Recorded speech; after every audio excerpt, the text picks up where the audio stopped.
स्वप्न में दर्शन देते हैं।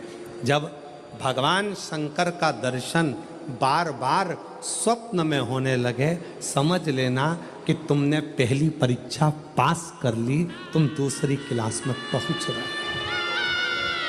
दूसरी क्लास। शिव जी से मिलने के 4 संकेत मेरे भगवान शंकर दे देते। पहला संकेत कौन सा है? जम के उत्तर दो। शंकर भगवान जम के बोलो। काय में आने लगे? सपने। और रात शाम, वो कहते हैं ना, रात शाम सपने में आए। वो कहते रात शिव सपने में आए,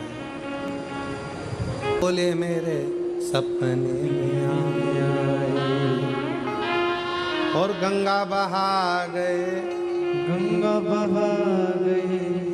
भगवान शिव जब स्वप्न में दिखने लगे, स्वप्न में आने लगे, स्वप्न में दिखने लगे, समझ लेना तुम्हारी पहली परीक्षा पास हो गई और तुम आगे बढ़ गए। आगे अब शिव तुम्हारे करीब में आ रहे हैं। दूसरा संकेत भगवान शंकर देते हैं। शिव महापुराण की कथा सुनने वालों को पहला संकेत शिव जी ने दिया, अगर शंकर सपने में आए समझ लेना शिव जल्दी मिलने वाले हैं। दूसरा संकेत, जिस शिवलिंग की तुम घर में पूजन करते हो, जिस शिवलिंग के मंदिर में पूजन करते हो, मान लो वो शिवलिंग कभी तुमको उसमें शंकर का प्रतिबिंब दिखने लगे, कभी तुम्हें ऐसा लगे कि कोई मुझे झांक रहा है, कभी तुम्हें ऐसे लगे कि मंदिर में और कोई भी है, तुम्हें कभी लगने लगे कि ये शंकर का शिवलिंग हिल रहा है, कभी तुम्हें लगे तुम्हारे घर में रखा हुआ शंकर का शिवलिंग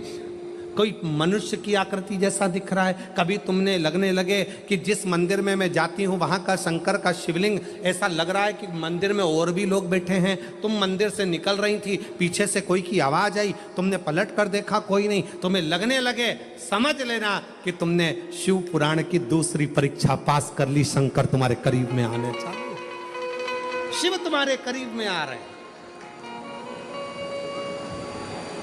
करीब। और शिव महापुराण की तीसरी परीक्षा, शंकर संकेत देते हैं, मिलन का संकेत। पहला संकेत स्वप्न, दूसरा संकेत अपने इष्ट मूर्ति का हलचल, और तीसरा संकेत